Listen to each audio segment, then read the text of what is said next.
Well, good morning, everyone. Welcome back. Glad to be back with you. My name is Don K. Preston. I am the president of Preterist Research Institute of Ardmore, Oklahoma. And this is what I call my morning musings. And I've been asked to comment on the Great Commission as a sign of the end. You know, in Matthew chapter 24, Jesus walked out of the temple with the disciples, and they began to show him the size and the beauty of the temple and the stones. And Jesus said, "Do you not see all of these things? The time is coming in which not one stone will be left standing on top of another." The disciples immediately responded, "Well, tell us, when shall these things be? What shall be the sign of your coming," parousia, presence, "and the end of the age?" Now, very clearly, they wanted to know the signs of the impending fall of Jerusalem and the temple. In later segments I'll discuss whether or not the disciples were confused, as 99% of all commentators claim when they say the disciples wrongly linked the fall of Jerusalem with the end of the age and Christ's coming. No, they weren't wrong, and they weren't confused. But anyway, that got sidetracked there.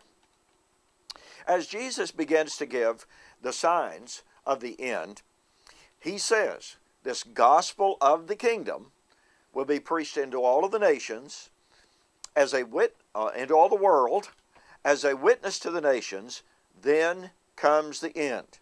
Very clearly, the preaching of the gospel into all of the world was one of the signs the disciples asked about as a sign of the end of the age. Now, if it wasn't a sign of the end of the age, then Jesus wasn't even answering their question. That makes the chapter extremely confusing. Well, the great question, therefore, is, was the Great Commission ever fulfilled? Now, if you listen to Trinity, if you listen to Hal Lindsey, if you listen to the modern-day prophecy pundits, Jack Van Impe, and on it goes, they will tell you we are closer than ever to completing and fulfilling the Great Commission. Do you realize that the New Testament is emphatic that the Great Commission, as given by Jesus, has been fulfilled and was fulfilled in the first century? Some years ago, I wrote a book entitled "Then Into All the World, Then Comes the End." Now, in this book, on page 4, I give a chart. And by the way, I've had any number of people tell me this chart is life-changing. And I haven't seen anything like this in any other book. But here's the point.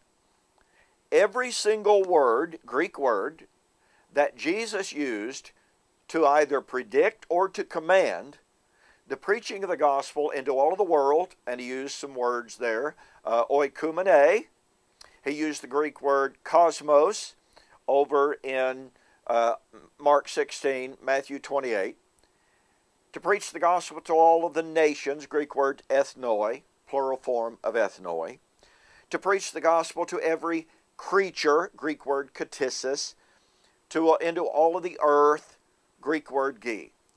Every single word that Jesus used to either predict or to command the preaching of the gospel into all of the world, the Apostle Paul, in his epistles, used every single one of those identical words to say the gospel had been preached into all of the earth, gi, to all of the nations, ethnoi, into all of the world, oikumene, to every creature, katissis.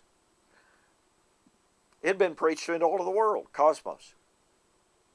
Now, since Paul got his gospel, got his doctrine, got his prophecies from Jesus, since he knew what Jesus predicted, since he knew what Jesus commanded, and he tells us in several places that his doctrine was the reiteration of what Jesus said, then since Paul uses every single word that Jesus used to command or to predict the preaching of the gospel into all the world, and Paul says it had been done, guess what?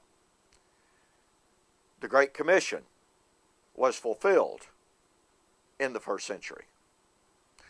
We're not looking for, nor is there a yet future fulfillment of the Great Commission as a sign of the end. Listen, this is really quite a book. It has literally changed the lives of countless thousands of people. Go to my website, www.eschatology.org, www.bibleprophecy.com. Get a copy of Into All of the World, Then Comes the End. Mention that you saw the offer on YouTube, and don't forget, I will refund the shipping. This is a fantastic book, even though I do say so myself. You will not find this material anywhere else. You'll be amazed at how clear the biblical testimony is that the Great Commission truly was fulfilled in the first century, meaning the end of the age, and Christ's parousia was truly near in the first century. Hey, thanks for joining me for this morning's Morning Musings, and do not forget, the McDermott-Preston debate is this upcoming Thursday, July 19th, 2012. Hey, come be with us. This is going to be a great event. We'll see you on the flip side.